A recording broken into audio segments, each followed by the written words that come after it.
ፀጉራችሁን አስተካክሉ፣ ምን ችግር አለው? በየሜዳው አትጋቡ፣ ምን ችግር አለው? ምን ችግር አለው ማለት ነው ችግር ያመጣው። ምዕመናን አሁን በተለይ የከተማውን ቅባ ቅዱሱን በፖርሳው ይዝና ሻይ ሲጠጣ ቅባ ቅዱሱ ጣብ እያደረገ ኧረ ተው፣ ምን ችግር አለው? ምዕመናን ታቦት ሲወጣ ከታቦቱ አትቅረቡ፣ ምን ችግር አለው? ቢባርከኝ ምንም ችግር የለውም።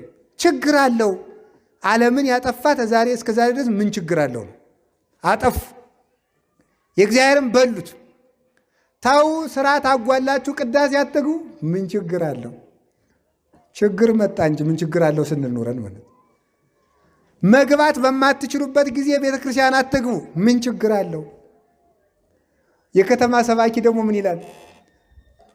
መምህር አባ ቄሴ የኔታ ግዳጁኝ የሴቶች ልማድ ውስጥ ሁኜ ቤተ ክርስቲያን ገብቼ ብጽልይ ያለ ችግር አለው? ምን ችግር አለው?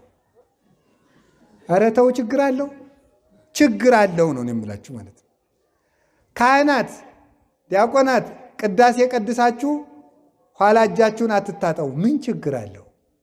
መታጠብ ምን ችግር አለው? እግዚአብሔር የውሃ ችግር አለበት? እግዚአብሔርን አሁን እኔ ቆረብኩና እንግዲህ እጄን ስታጠብ ክርስቶስ ሊታጠብ ነው ውሃው ጋር ይላል።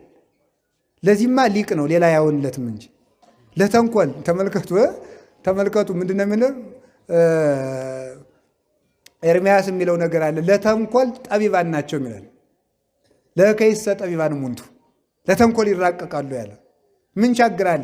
ቆርባችሁ ከሰው ጋር አትነጋገሩ፣ እህል ሳትቀምሱ ምን ችግር አለው? እያንዳንዷ ነገር ምን ችግር አለው እየተባለች ነው የምታልቀው ማለት ነው። ስለዚህ እግዚአብሔር ቤተሰቦች ስርዓት ጥንቅቅ አድርጎ ማወቅ ይገባል።